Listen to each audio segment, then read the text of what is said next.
पापमोचनी एकादशी 2026। पापमोचनी एकादशी पर गलती से भी न करें ये 5 काम, वरना नाराज हो सकते हैं भगवान विष्णु। नमस्कार दोस्तों, मैं हूं तृप्ति गुप्ता। स्वागत है आपका आपके ही चैनल में। चैत्र महीने की पापमोचनी एकादशी हर प्रकार के पाप कर्मों को नष्ट करने वाली मानी गई है। हिंदू पंचांग के अनुसार इस साल पापमोचनी एकादशी 15 मार्च को पड़ रही है। ऐसे में आइए जानते हैं कि इस दिन कौन कौन से काम नहीं करने चाहिए और पापमोचनी एकादशी व्रत से जुड़े विशेष नियम क्या हैं। वैसे तो चैत्र महीने में पड़ने वाले प्रत्येक व्रत त्योहार का अपना महत्व है, लेकिन इस महीने की एकादशी बेहद शुभ फलदायी मानी गई है। हिंदू पंचांग के अनुसार चैत्र कृष्ण पक्ष की एकादशी को पापमोचनी एकादशी कहा जाता है।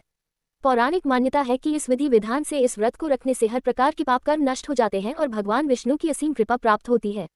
लेकिन अगर इस व्रत के नियमों का पालन नहीं किया जाता है तो इसका शुभ फल प्राप्त नहीं होता। इसलिए पापमोचनी एकादशी से जुड़े नियमों का कठोरता से पालन किया जाता है। मान्यता है कि पापमोचनी एकादशी के दिन की गई कुछ गलतियां जन्म जन्मांतर तक कष्ट देती है। ऐसे में आइए जानते हैं कि पापमोचनी एकादशी के दिन किन गलतियों को करने से बचना चाहिए और इस व्रत से जुड़े खास नियम क्या हैं। एकादशी पर न करें चावल का सेवन।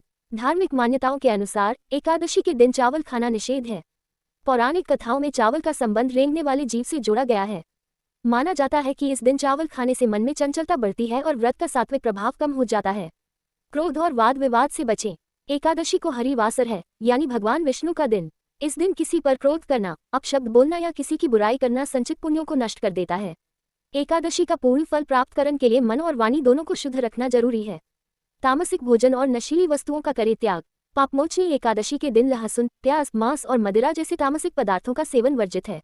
ऐसे में अगर आप व्रत नहीं भी रख रहे हैं, फिर भी एकादशी के दिन घर में सात्विक भोजन ही बनाना चाहिए ताकि घर की आध्यात्मिक ऊर्जा बनी रहे। ना तोड़े तुलसी की पत्तियां। भगवान विष्णु को तुलसी अत्यंत प्रिय है, लेकिन एकादशी के दिन तुलसी की पत्तियां तोड़ना वर्जित माना गया है। अगर आपको पूजन के लिए तुलसी चाहिए तो एक दिन पहले ही तोड़कर रख लें या फिर जो पत्तियां स्वयं गिर गई हो उनका उपयोग करें। तुलसी की सूखी पत्तियां भी पूरी तरह से शुद्ध मानी जाती हैं। एकादशी पर दिन में सोना है निषेध। एकादशी का दिन भगवान के नाम का स्मरण और कीर्तन के लिए होता है। ऐसे में व्रत के दौरान दिन में सोने से बचना चाहिए, क्योंकि इससे व्रत का प्रभाव कम होता है। इसके बजाय इस समय का उपयोग भगवत गीता के पाठ या मंत्र जाप में करना चाहिए। अगर आपको ये जानकारी उपयोगी लगी हो तो वीडियो को लाइक और शेयर जरूर करें। और ऐसे ही ज्योतिष, धर्म और राशिफल से जुड़ी नई नई जानकारी पाने के लिए चैनल को सब्सक्राइब करें और कमेंट में जरूर लिखें। जय श्री कृष्णा। श्री हरि आप सभी की मनोकामनाएं पूरी करें। जय श्री कृष्णा। राधे राधे।